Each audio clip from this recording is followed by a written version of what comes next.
Coming up this Saturday, July 27th, starting at 1 p.m., there will be an exciting and fun event at Joe Zukin Park in North Point, Douglas. Called pē-kiyokē, this is an event that will celebrate the artistic and creative diversity of Point Douglas. There will be musical acts, food, vendors, poetry readings, dance, and an opportunity to take part in an Indigenous beading workshop. The event will also provide visitors with an interesting look into the history of the eclectic area of the city. The Ross House Museum is in Joe Zukin Park and will be open for visitors to tour and explore. It is one of the oldest houses in the city, and guests can see what 19th century life was like through the eyes of the Ross family, who together with the Inkster family helped to develop early Winnipeg. What makes this year's pē-kiyokē Festival extra special is that it coincides with the Winnipeg 150 celebrations that have been taking place around the city. And joining me here in the Classic 107 studio, I am joined by two poets who will be giving readings and who are also organizers of pē-kiyokē Festival, Poet Laureate Di Brandt and Duncan Mecredi. Hi, Di and Duncan. Nice to have you here. How are you? Thanks for having us. So I want to start off by asking how the festival came about. This is the second time that it will be happening. Last year was the inaugural year. Can you both talk about how it started, how it came about? By the way, Duncan is also a poet laureate of the city. We are the first two poets laureate of Winnipeg, and I think part of our investment in this festival is sort of an extension of being the poets laureate of Winnipeg. You know, upholding the fun and the beauty of poetry for the city. So how did it come about? It started last year, and Di, my understanding is you live close to the park. Is that how that whole thing worked?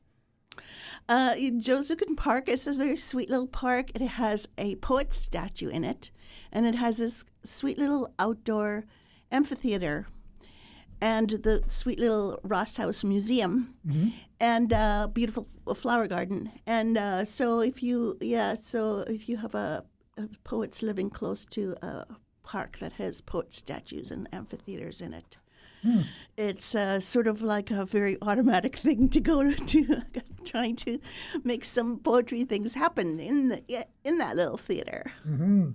And how did the partnership come about with Ross House Museum? Can you talk about the museum a bit and what visitors on Saturday can expect? Well, it's probably better for Di to talk about it. 'Cause she's the one that contacted me to be part of the group, so that was... Although Duncan is also a long-time familiar with this this very unique and special neighborhood of North Point Douglas. It's the oldest part of the city, and very interesting because it's a sort of enclosed neighborhood on all sides. It's very community-minded and really, really interesting intercultural negotiations that happen there every day. So it's a very lovely and special place for us. It was really Ross House Museum that started this festival a few years ago. One of the summer workers there, I was walking across the park, and one of the summer workers there called me over and said, I understand you're a poet, and don't you want to organize a poetry reading series in our little theater? And so that's really where the idea came from. It took us a couple of years to put it together, but it's been really fun collaborating with Ross House Museum. Eric Napier-Strong is the curator and manager of that little museum. Just a really lovely person to work with and a very talented curator. And there's a lot happening. Aside from the poetry readings that the two of you are going to be doing, there's musicians such as Jason Lapine and the Red River Fiddles. There's dancers, food, etc. How long has this event been in the planning? Right after the last one ended, I believe, yeah, because we started talking about it right after we were done, because we had such a great response in the first, like last year. So we decided, well, let's try it again. So, but I backed away because I wasn't sure I was going to do it. But that is quite persistent, so I really had no choice. So. Damn right. so basically the better part of the year. And My understanding, the funding is a little bit better this year. Am I right about that? And the other thing is, are you planning on making this a regular yearly event? Yes, we hope it can become an annual event in the ongoing. This year we are teaming up with Ross Edie, who is the city councillor for that area, who is going to join us to add some celebrations on the occasion of Winnipeg 150. To help celebrate the event. I have several friends that live in Point Douglas. It's a extremely artsy part of the city. Was it easy to put the entertainment together? And was this one of your hopes to sort of expose the artistic diversity of this wonderful part of the city? Well, I don't think it was that hard last year because it was the first time it happened. So we had a lot of interest from people, and I know quite a few of the Indigenous artists in Winnipeg. So that's where I came in, and so I have contact with them. So I was able to basically, well, I didn't say it, force them to come, but I asked them nicely. It would be a good thing to showcase what they can do, and so this year's a little more difficult because we're trying to contact people, and everybody's busy at this time of the year for especially the Indigenous artists, and so trying to get the ones that we could bring in was a little more difficult than we had last year. So, but fortunately, we found some that were. Yeah, and it's quite a list. And one of the things that really popped out for me was that there's going to be Inuit throat singing. For our listeners who haven't seen this or heard this, it's something to check out. It is really, really amazing. Can either of you talk about Chastity and Carmelo Swan? Who are they? Are they Winnipeggers? Yes, they are. Their mother is actually Nikki, and I'm not even trying to say her last name. And she's the she's the one that taught them the throat singing. She's actually from the Inuit from way up north. And so, but she's lived in the city most of her life. But she learned it from I believe from her grandmother, because I saw her when she was quite young when they were doing throat singing with her grandmother was there. Yeah. And in turn, she ended up teaching her daughters how to throat sing. And that's fantastic. It's just it's an amazing talent that they have. So yeah. It's haunting, and my understanding is with throat singing can very often be treated as a game. Yes, it is. Yeah, it's almost like a contest between the two singers. That's why they say.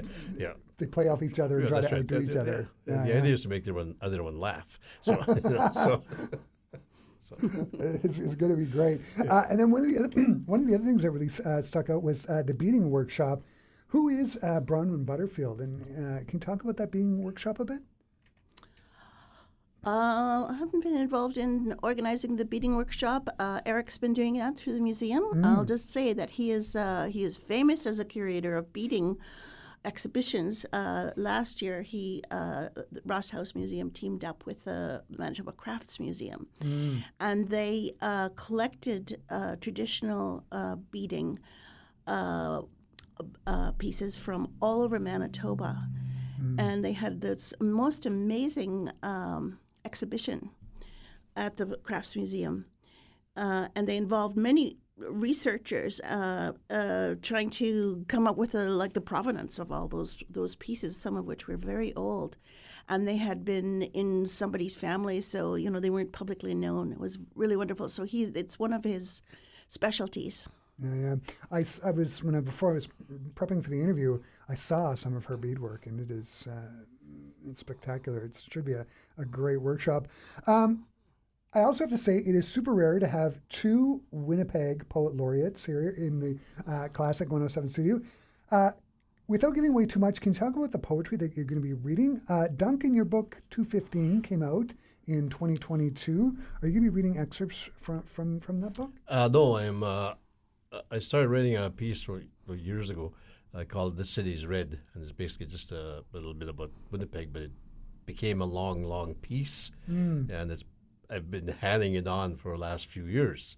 So I'm reading the last part of that long piece at this event. So it'll be the ending of that I'm hoping the last piece, but I don't know if it is or not. So, but that's the idea, was that this is going to be the end of that long piece, and that's what I'm going to be doing. So Fantastic. And Di, how about you?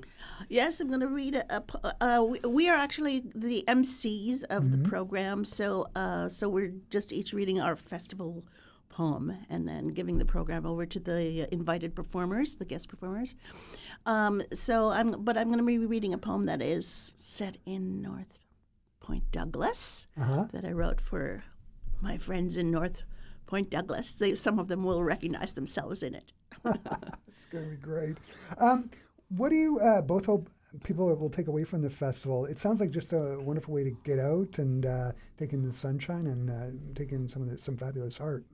What do you hope they'll take away? Well, I think it'd be to bring people down to that area, because a lot of people in Winnipeg probably don't even know about Point Douglas and that, and so to me it's just to take away the bad reputation of that area, that there is this little enclave that's quite like a little village. When I talk about Winnipeg, I talk about each area own area is a village, like St. James, Tuxedo, like that's a village, and everybody that's within that area lives there. So to me, Winnipeg is a big composed of little villages, and North Point Douglas is one of those areas. Yeah, one of our sales staff here lives in Point Douglas, North Point Douglas, and she loves it. So yeah, sounds great. Di, what do you hope people will take away from the event on Saturday? Yeah, well, there were so many surprises for me when I moved to this neighborhood 10 years ago.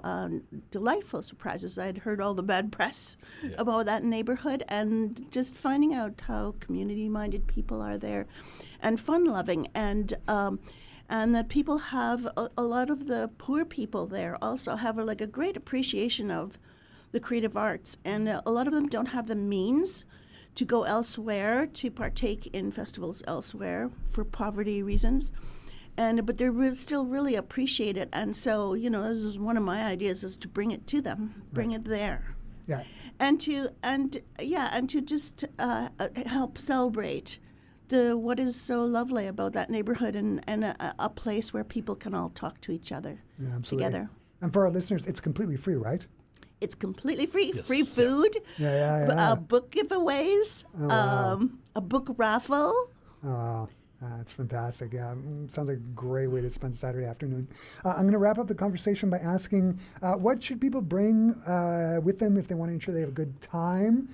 From last year, I'm presuming mosquito repellent might be one of the things. What other things should they bring with them to help them have a good time? Lawn chairs. Yeah, that's about it. Lawn chairs. Or blankets to sit on. Yeah. Umbrellas if they're worried about rain or sun. But part of the whole point is to be outside, right? Absolutely. And then probably water. Maybe Water. A bottle of water. Yeah. Fantastic.